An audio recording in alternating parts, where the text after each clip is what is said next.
Hi, I'm Becca. I'm one of the inclusion facilitators at NYT. I'm here today with Jayran.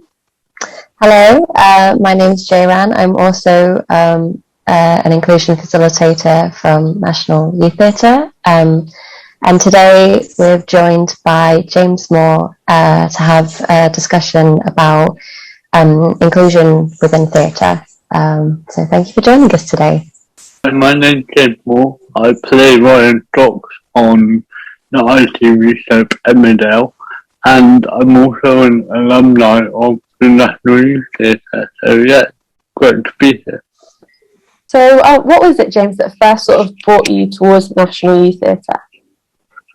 I think it was because past that stage of being able to do drama school, because I had a degree by that point, and I'd already done a degree in art, so I had a BA. And I was looking for a way to involve myself in acting in some way, in theatre and film. And I was just kind of doing some research, and just by off chance found out about the National Youth Theatre. And then I read up on what they were about and kind of was really by like their alumni list as well. And I was surprised that I'd not really heard a lot about that organisation to begin with, because like I used to go to a theatre called the Playhouse and do a lot of work there. And when I was there a couple of years ago, most of the people that were on my course were auditioning for like drama schools and stuff, and I felt a little bit like left out because I'd already done my degree. I wasn't going for anything. I was just kind of there because I love theatre and acting, and that's what I love to do. Found out about the National Youth Theatre. I thought, wow, this could be a way in for me. Maybe like an alternative pathway instead of drama school that I could take. So, I just thought, why not sort of sign up for an audition. I think it was one in Bristol, and, I managed to get in, so in time doing it and taking part, so yeah. Yeah, nice. You mentioned doing drama clubs and things, have you always sort of wanted to do theatre? And I guess, what is it about acting that you love? I've always wanted to be involved in drama and theatre. I think from kind of a young age. I think when I was really young, I was kind of introverted and I wasn't very confident. And so I wouldn't have wanted to be on stage until I was like 14, 15. But when I was doing GCSEs, and then I got into drama through that because I picked it for one of my options, and then it just sort of built up from there. So I started doing it in my free time, and I started, going to these theatre groups, and I've always been interested in stories. Like, I used to write when I was like really little, like 4 or 5 years old. I used to write stories. I remember like people told me that my writing used to be really good for my age, and I used to like write stories and read them out in class. So fascinated by the idea of like storytelling and embodying a character and just portraying something else, creating a new world. I've always loved movies and video games and all kinds of media for that reason, and just for the purpose of creating this narrative and story where the possibilities are basically endless. So that's what kind of got me interested from a really young age. Yeah, nice. I guess especially with theatre, there's such scope to do whatever you want, tell whatever stories, like that suspended disbelief of it. especially in something like theatre, where I guess, I mean, it depends what kind of TV or film you watch, but especially in mainstream TV or film, boundaries on what a narrative is and how kind of we explore characters. Whereas I find a lot of the time on stage, you're sort of encouraged to push outside the box a bit more.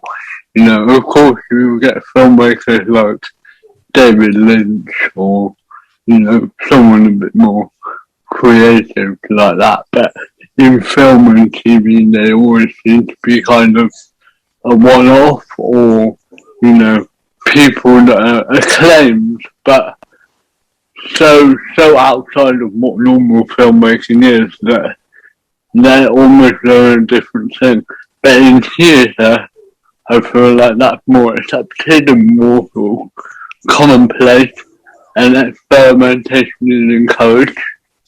And that's kind of why I love it so much, because there really is room to do anything.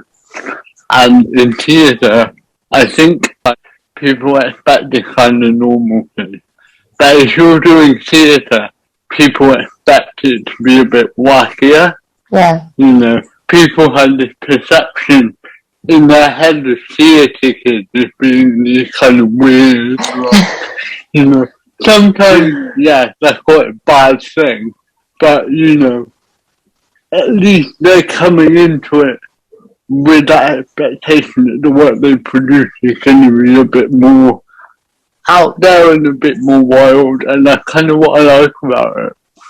Yeah. Because that means then we have more creative freedom. Most like in film, there as a general, there seems to be more of an emphasis on realism, but with stage, again, like you said, you know that they're actors because they're performing in front of you. So I agree with that sentiment. It's just there's no limit. It's just whatever the tools are, you just create. I just wanted to then, I guess what I wanted to ask is, obviously you've been in shows like Emmerdale and you've had a successful career with theatre. What areas of support can be put into place in order to achieve kind of a more inclusive space so that we can have these like limitless opportunities within the world of stage and theatre? I'm trying to set up a theatre company man by where I am, and it's a very long slog. I'm wanting to have an inclusive theatre company, and I think, and I might have discussed this with you before, Edith, the problem is, I think naturally some people feel excluded from theatre in general. So if you were to put out an ad saying, okay, here's the company actors wanted, then certain people would probably not feel included, because there is almost this inherent idea that they can't get involved in something like that, whether it's through prejudice or ableism or racism or homophobia. There's always this kind of stigma attached to it for them. So what I wanted to see, or what I wanted to do in my group, was advertise it specifically as an inclusive community. So we say, okay, disabled, we're looking for any actors, including disabled actors, members of the LGBT plus community, just so people can see that and presented and not left out in the conversation, because I feel like it's sad, but I think unless you do something like that specifically targets certain groups, they will feel excluded, because naturally they have been excluded from things like that in the past. So that's a really good way, in my opinion, of getting these people involved. And That's only my opinion. I haven't actually tried it yet, but it's something to sort of think about. Yeah, of course. And yeah, I guess that's why the conversation needs to be had, because there are many different ways and different approaches. But I guess it's just interesting how you say that, like, sometimes people, because the doors have already been shut, it almost needs the extra emphasis in order for them now to be opened. People might have had those experiences in the past with casting directors and theatre companies and people like that. Especially, I hear a lot of stories about actors who have had trouble getting into theatres, or not being able to get on stage because there's always steps and stuff like that. So some people might feel that there would always going to be a barrier for them in some way, whether it's not being able to play a character or not being able to access a venue properly, or they feel like because of what's happened in the past, they won't be able to get into that because there's always going to be a barrier there in place stopping them from doing that. And I feel, when you come at it from a perspective where we can, address their concerns and say that, we understand where you're coming from, this sucks, like, this should never have happened, and our company that it doesn't have to be like that, and we can provide alternatives. Because disabled people and kind of access as well, because that's quite a big thing that I hear about from Twitter and stuff like that. Yeah. Especially that happens a lot in auditions as well. I hear from a lot of disabled actors on Twitter who aren't able to access auditions because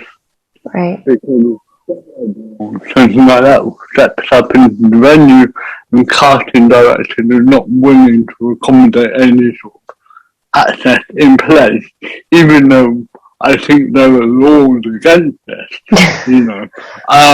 I think there are probably literal laws against doing this, but because of a certain building access, they were not able to sort of audition for a part that they wanted, even though sometimes the casting director is looking for a disabled character.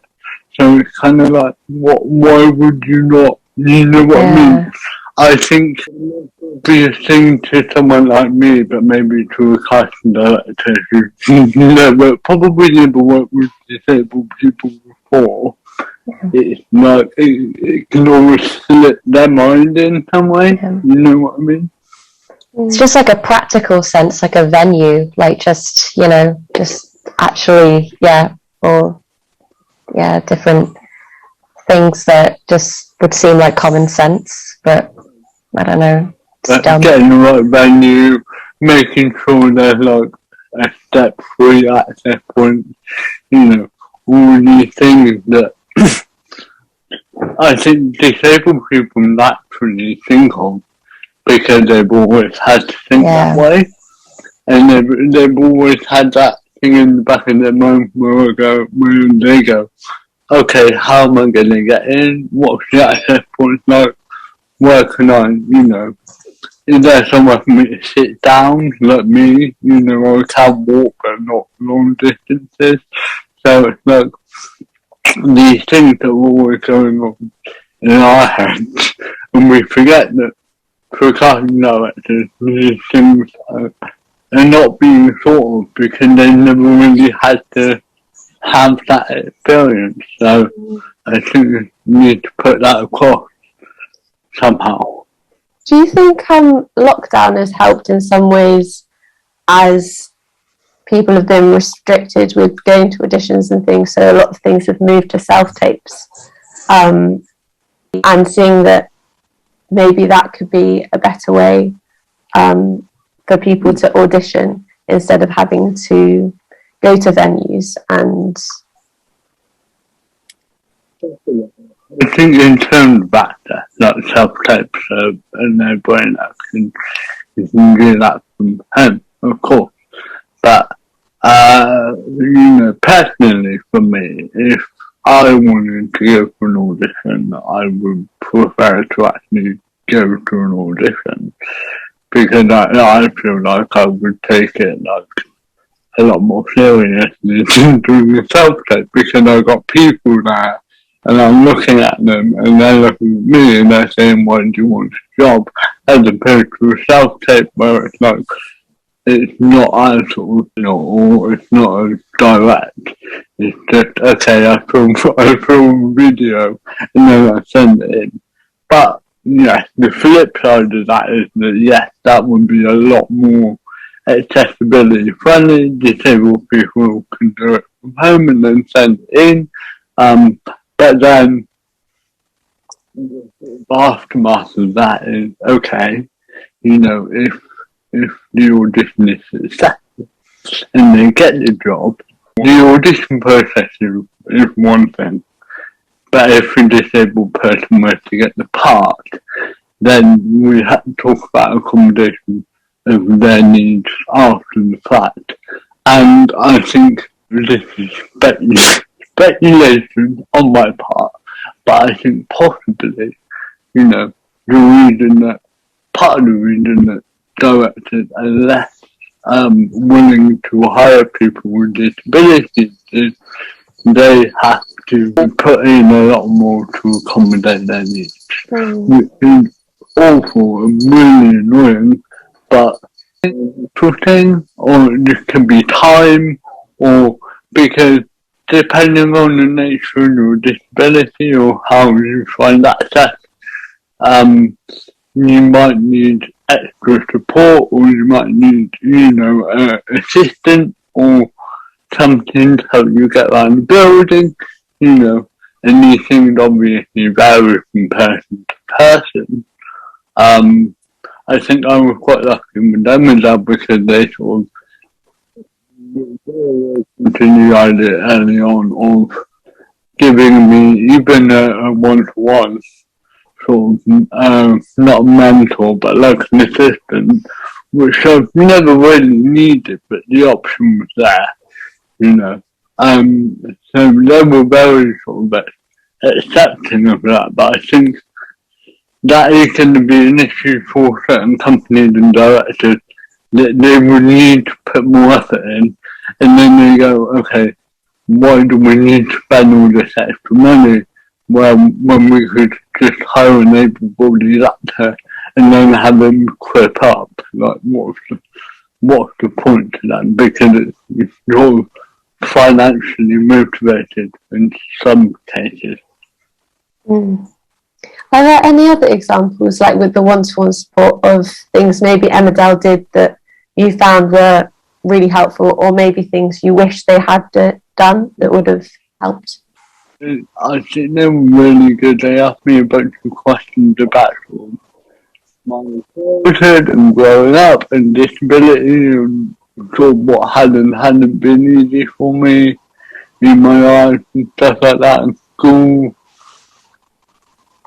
And then certain parts of that to incorporate it into the storyline to inform my character better. So I really like the way that they approach in terms of inclusion and in terms of research. I think they're really good because the character had the same disability as me, obviously, and they wanted to kind of do their research on me and find out how I live. Yeah, you spoke as well about how it would be cheaper potentially to get someone without that specific disability.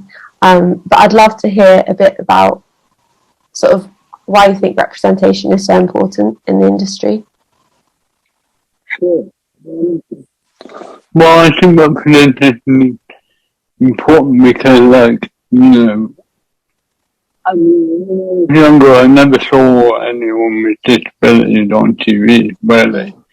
I never saw that, and I think especially for like kids. And look, when I saw Breaking Bad, I always used it as an example because it was the first character I saw with cerebral palsy on TV, and that made me sort of think, oh, maybe it can become an actor, maybe I sort of can get back into it. So I think there is this. I think it's really important to have diversity because I think media reflects real life and vice versa, and it will influence real life will influence media. It's a constant circular loop where one influences the other, but it goes back and forth constantly.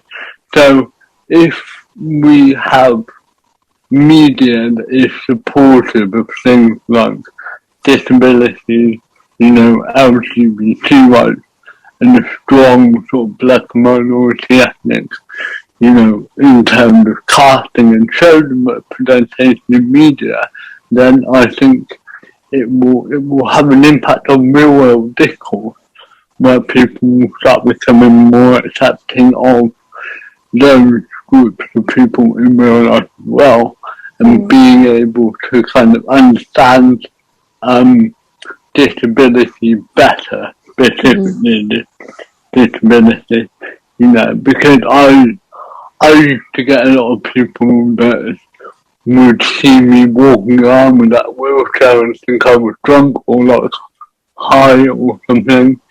And that was 4 or 5 years ago, but I don't really get that anymore. It doesn't really happen.